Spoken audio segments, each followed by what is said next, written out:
What is up, my friends? Welcome to my channel. Well, here's my portfolio, and this morning I sold a call on SPY because I do own 100 shares of SPY. This call will expire today, and so if we look down here, I currently own 100 shares of SPY.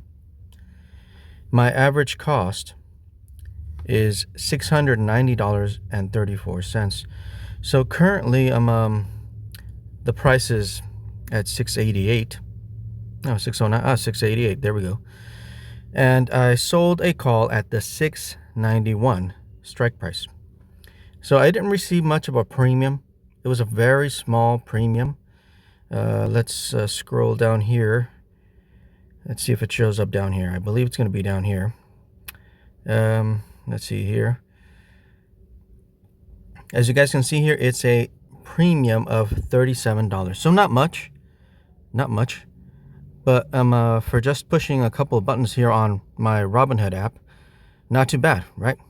It only took me like a few minutes or less than a minute to sell this call, right, for, $37.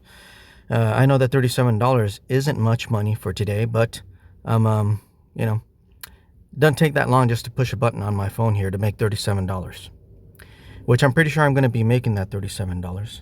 And if these shares do happen to be called away from me, which is not very likely because it seems to have already hit a top right here at the 690.47. So these shares probably will not be called away from me today, but I still will receive that $37 premium.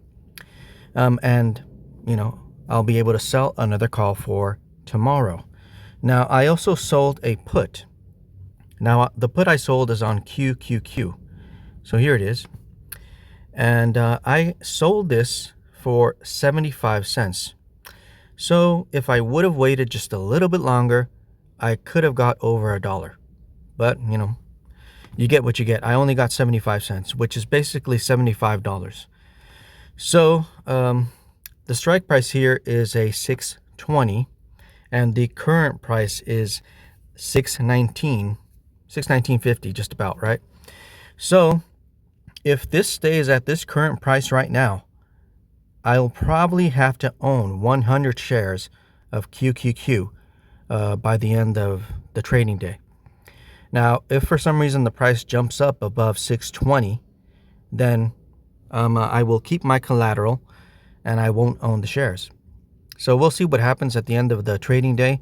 I'm hoping that this jumps back up above 620. If that happens, then I keep the $75 and I am able to sell another put tomorrow.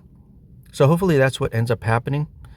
And I do have one other put that I sold earlier this week on Amazon.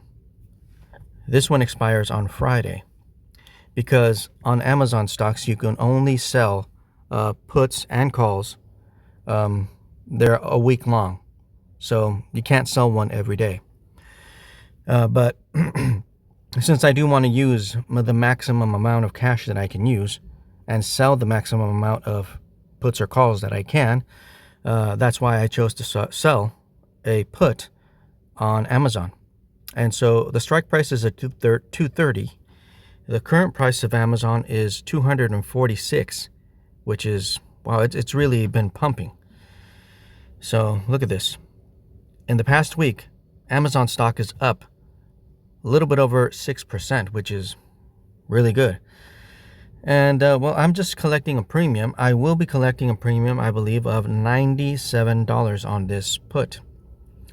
And so what will happen is that by Friday, I am pretty sure I'm not going to own Amazon stock. And I'm fine with that because I'll just be able to redeploy that cash in another put, either on Amazon stock or on the Russell 2000.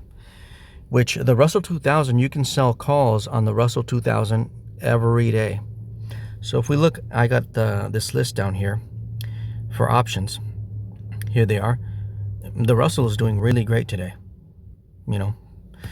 Very different from SPY. But on the Russell, you can also sell daily calls or daily puts. So I'm thinking that probably I'm gonna stick with the S&P 500, the Nasdaq, and the Russell 2000, because on those three ETFs, you can do calls and puts on a daily basis, every single day. And when the shares do get, when I am obligated to own the shares, then I'll just switch over to selling calls. And once the shares are called away from me, then I'll just switch over to selling puts again. So yeah, that's what I'm doing for the meantime. And yesterday, I was very close to getting into a margin call. But as you guys can see right now, my buying power is a little bit over $130,000. When I was using all this collateral, when I'm just buying puts, that's when it kind of has that exclamation signal right there that I'm fairly close to a margin call. But as you guys know, if you've been watching my videos, I have no problem with getting a margin call, because all of my actual cash is being held right here in SGov. I still own SGov. I haven't sold not even one share of SGov. I'm probably just going to continue to hold this. And for the meantime, I am thinking that I'm probably just going to put my cash, when I get paid from my job, I'm just going to put it in SGov. There's another ETF that is very similar to SGov. It is T-bill. It's basically the same thing. So I may be building up a position in T-bill, and that will just allow me to borrow against my position in T-bill, just like I'm borrowing against my position here in SGov. So the more money I got in here in T-bill or SGov, the more money I'm able to borrow so that I can sell these puts and sell the calls. Well, thanks so much for watching. Please don't forget to like, share, and subscribe to my channel. I really would appreciate it. Thanks so much for watching. God bless. We'll catch you in the next video. Bye.